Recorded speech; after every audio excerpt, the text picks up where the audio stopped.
Our Bible word is Luke 17, verse 17 to 18. So Jesus answered and said, Were there not 10 cleansed?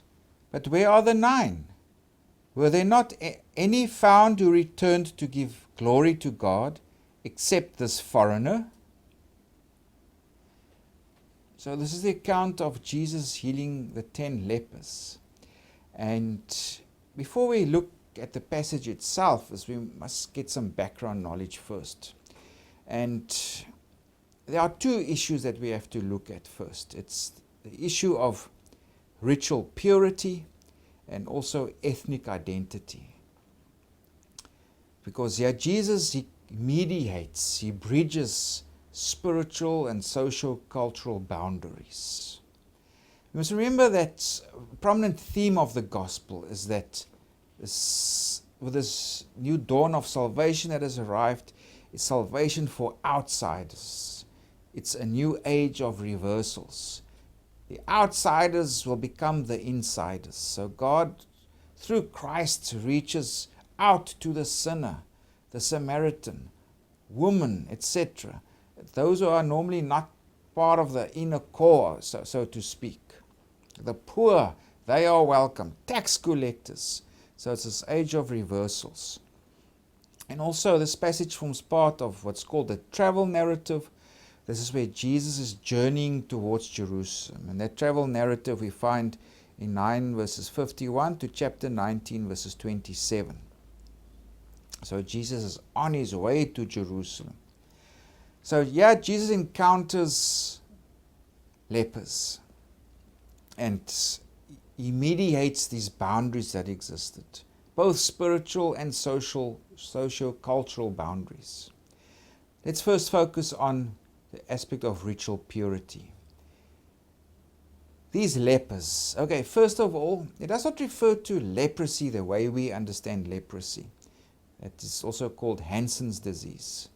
Leprosy in the Bible refers to any kind of skin disease, any type of skin condition. So these people, they suffered from some or other skin condition. And these people who had these skin conditions, they were outcasts because they were considered to be ritually impure. There was mixity about them, a blurring of the boundaries. There was disorder with them, specifically on their skin. And if we go to Leviticus, it actually says there, if we go to Leviticus 13 verses 45 to 46, Now the leper on whom the sore is, his clothes shall be torn, and his head bare, and he shall cover his mustache, and cry, Unclean, unclean! He shall be unclean all the days he has the sore, he shall be unclean. He is unclean, and he shall dwell alone, and his dwelling shall be outside the camp.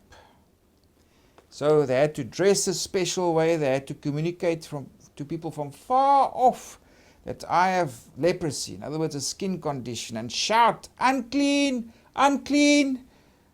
So these poor people, they were shunned, they were outcasts, and they could not live in a city, they had to live outside of the city, away, and normally they gathered together.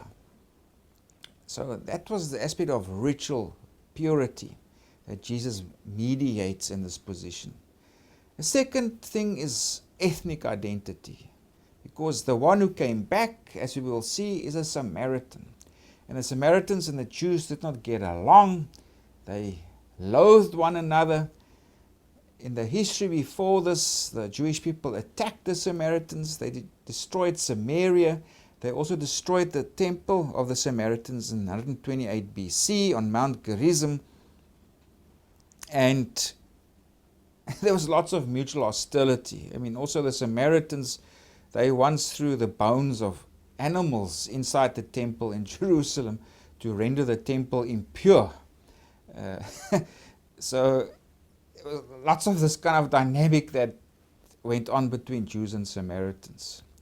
So, and also remember this age of reversals that's going on here. Remember Jesus, when he began his ministry in the synagogue in Nazareth, he preached about how these outsiders will be insiders, how God went to the foreigners through the prophets, and specifically through Elisha, where he cured that Syrian military general Naaman from leprosy.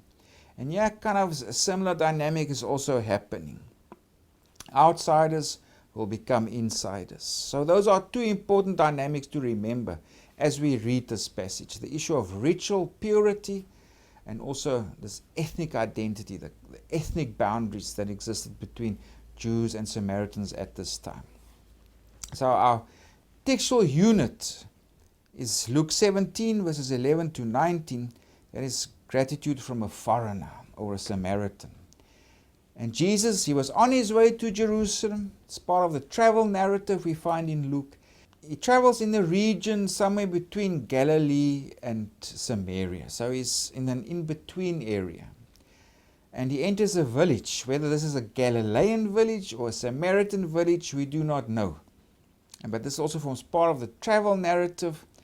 He's now slowly but surely winding his way down to Jerusalem.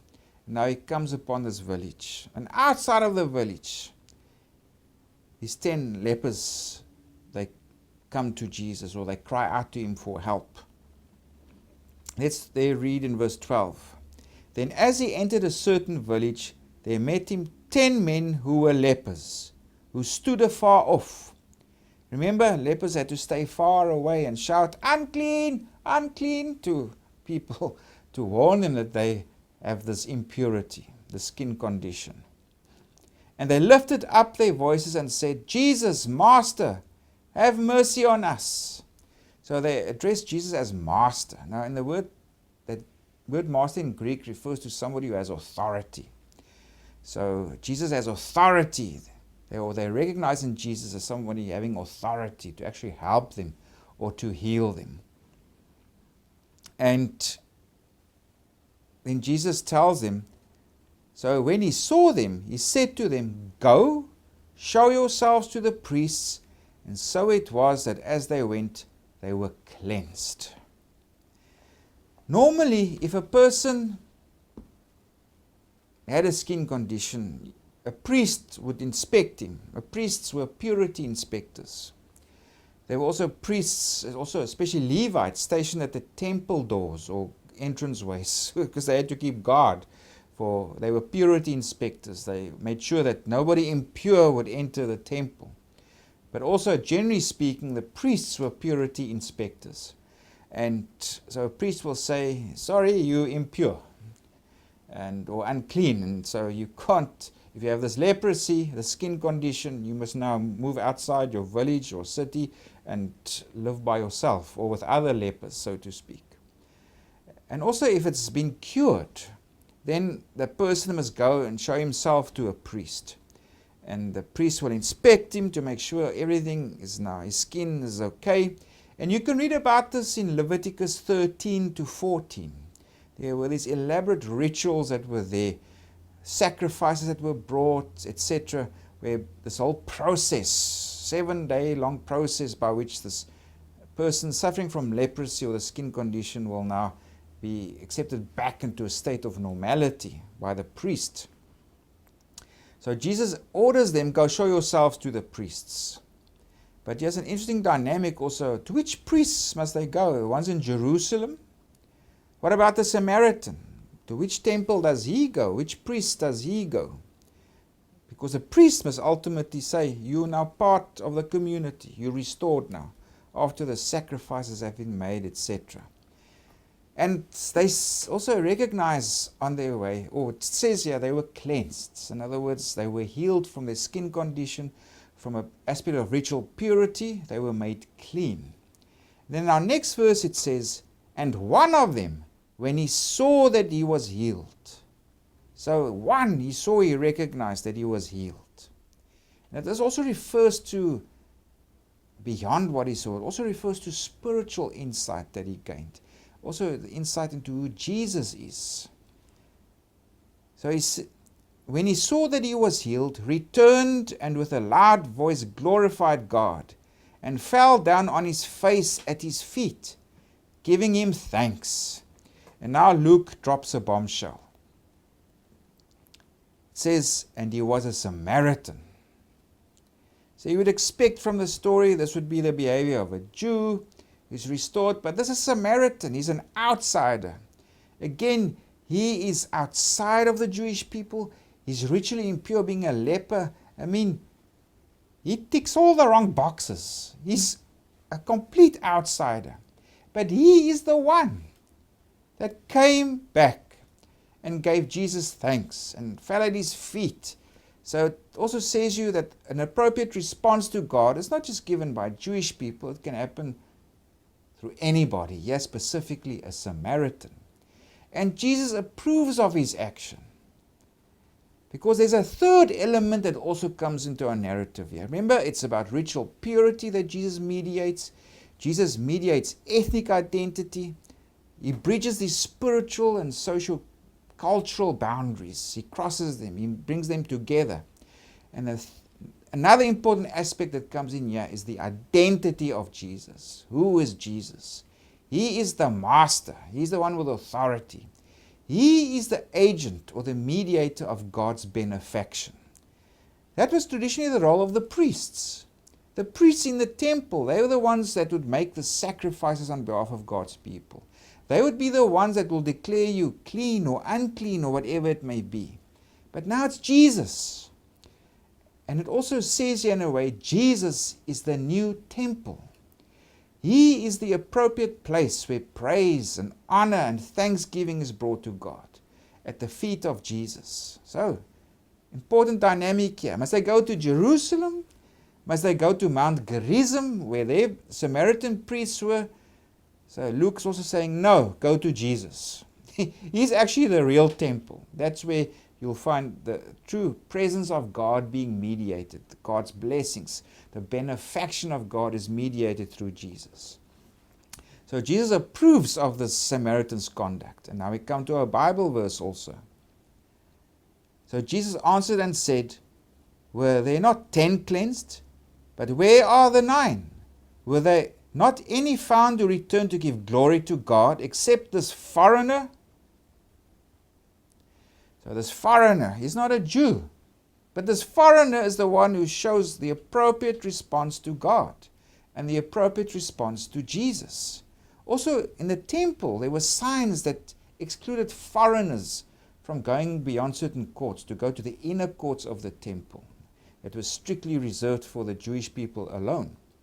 So there's this foreigner who comes to Jesus, to the true temple, so to speak. And Jesus also tells him, and he said to him, arise, go your way, your faith has made you well. So this man, he not only received healing, he was restored back to a meaningful place in the community. He was ritually pure.